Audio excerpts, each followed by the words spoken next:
کسی نے پوچھا ہے کہ جب جنتی جنت میں اور جہنمی جہنم میں چلے جائیں گے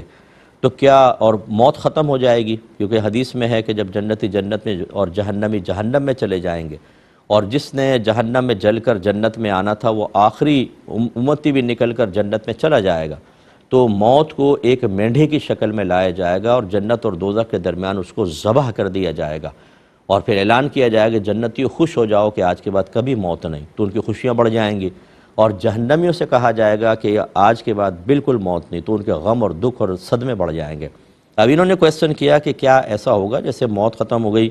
تو کافر جل جل کے ایک ٹائم آئے کہ اس کا وجود ختم ہو جائے اور بالکل وہ غائب ہو جائے، یا عذاب ہمیشہ قائم رہے گا؟ دیکھیں، عذاب ہمیشہ قائم رہے گا۔ اس کے بارے میں آپ یہ کہہ سکتے ہیں کہ مرنے کے بعد کافر پر فنا نہیں ہے،